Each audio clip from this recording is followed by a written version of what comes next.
A woman was created before Eve. She was given the same dust, the same breath, the same garden.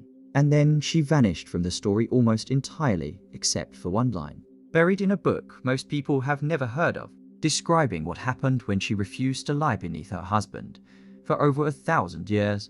That single refusal has echoed through Jewish folklore, medieval demonology, Kabbalistic mysticism, and eventually modern feminism, mutating every time it was retold. Somewhere between an ancient storm demon from Mesopotamia and a magazine named after her sitting on newsstands today, the identity of Lilith split into a dozen different creatures wearing the same name. Historians know she is not in Genesis. Poets insist she is the truest reading of it. Mothers in the ancient world nailed protective amulets to nursery doors because of her. And almost none of that had anything to do with what the word Lilith originally meant. 3,000 years before Adam and Eve were ever written down, to understand her. We have to go back further than most people expect, long before Judaism. Long before the Bible existed in any form. In the religious literature of ancient Mesopotamia, a class of spirits called Lil, Liltu, and Ardent Little appear in Sumerian and Akkadian texts as night-wandering demons associated with storms, wilderness, and danger to sleeping men and infants. These were not individual named figures so much as a category of threat, the kind of thing a frightened household might blame for a crib death or a nightmare. The philological link between these Mesopotamian terms and the later Hebrew word Lilith is treated seriously by scholars of ancient Near Eastern religion. Though the exact line of transmission remains debated, what is clear is that centuries before Israelite scribes ever picked up a reed pen, the region already had a vocabulary for this kind of nocturnal terror. That word enters the Hebrew Bible exactly once. In the book of Isaiah, chapter 34, in a prophecy describing the desolation of Edom, the text lists the wild creatures that will inhabit the ruins: jackals, goat demons, owls, and among them appears the word Lilith. Most modern translations render it as a night creature or a screech owl. A solitary word in a poem about abandoned wilderness. There is no story attached to it. No name. No husband, no garden. Just one haunting word in a list of things that live where humans no longer do. Oh, where did the wife of Adam come from? The answer sits in a text called the Alphabet of Ben Sira, composed somewhere between the 8th and 10th centuries CE, roughly 1500 years after Isaiah, and centuries after the Talmud itself was completed. It is not scripture.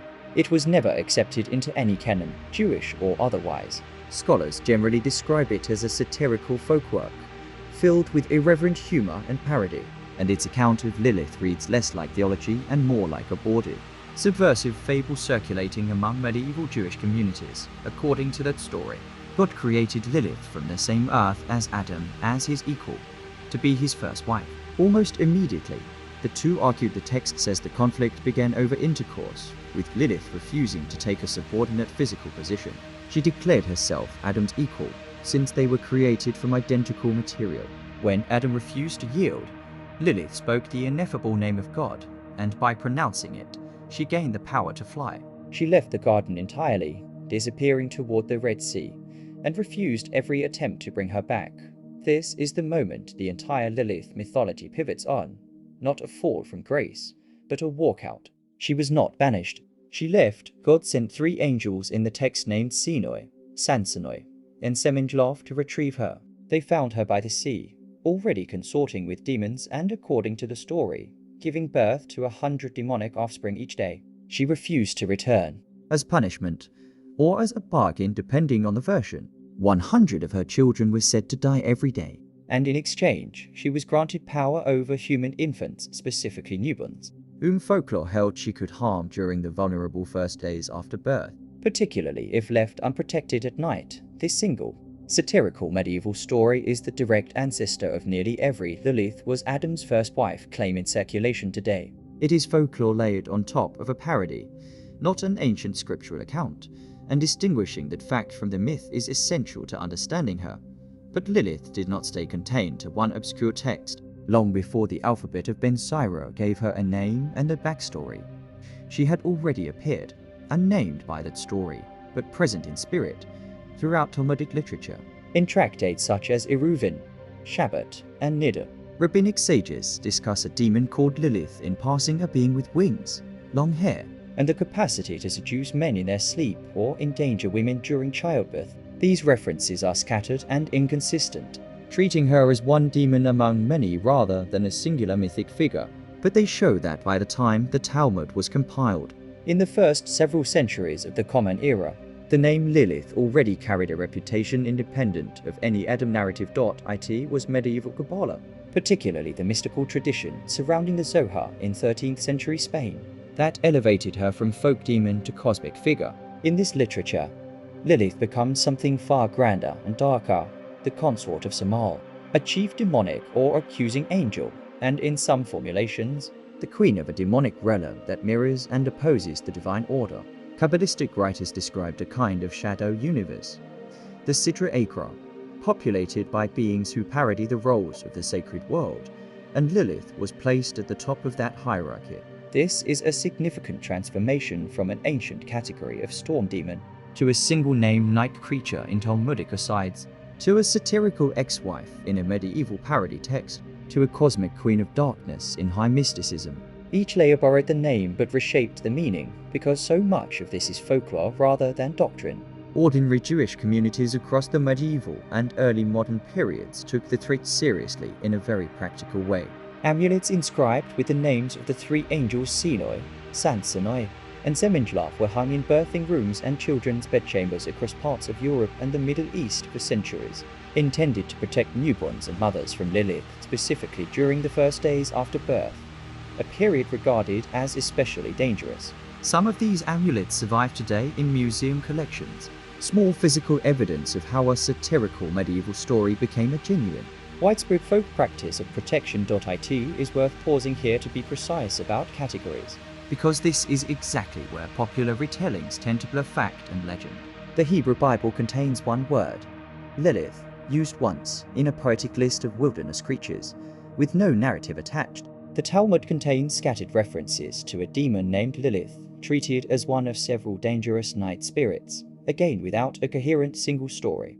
The alphabet of Ben Sira, a much later and explicitly non-canonical satirical folk text, is the sole origin of the Adam's first wife narrative in the form most people know it, and Kabbalistic literature, later still, recast her as a cosmic demonic queen. None of these four layers agree with each other, and none of them were ever treated as authoritative scripture by any major Jewish tradition. Lilith is a case study in how folklore accumulates. A word becomes a demon becomes a parody, and a parody becomes a myth serious enough to require protective amulets.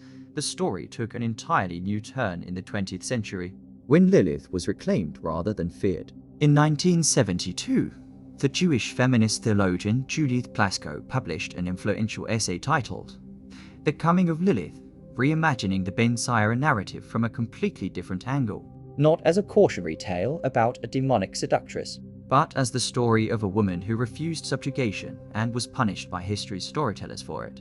In this reading, Lilith's insistence on equality with Adam becomes an act of integrity rather than sin.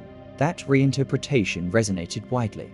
A Jewish feminist magazine took her name in the 1970s. A major touring music festival for female musicians, launched in the late 1990s, was named Lilith Fair, drawing directly on the image of an independent woman who left rather than submitted. What had spent 1,000 years as a cautionary demon aimed at frightening new mothers became, in a single generation, a symbol of female autonomy. So which version is true? None of them. In the sense of historical fact, there was no literal first woman named Lilith who flew away from a literal garden. And all of them, in the sense that folklore doesn't need to be factual to be real in its effects. The amulets in museum collections are real. The fear that shaped centuries of birthing room ritual was real. The feminist reclamation that renamed a music festival was real. What changed was never the evidence. There was never any archaeological or historical evidence to begin with, because this was always myth. Moving from Mesopotamian storm demon to biblical wilderness creature to Talmudic night spirit, to medieval satire to Kabbalistic queen to modern feminist icon. Each generation rewriting her to answer its own fears or its own hopes, scholars remain divided on how directly the ancient Mesopotamian little tu demons connect linguistically and conceptually to the later Hebrew figure, and on how seriously the alphabet of Ben Sira was intended to be taken even by its original medieval audience. Some read it as pure comic satire aimed at other targets entirely, with Lilith as incidental. What remains unresolved is not a historical mystery in the way the Bermuda Triangle or a lost city might be, it is a literary one. Which of these many Liliths, if any, was the real one was probably never a question the original storytellers thought to ask. She was always allowed to be several things at once. That may be the most honest ending available. Lilith survives not because any single account of her is true, but because no single account of her was ever meant to be final.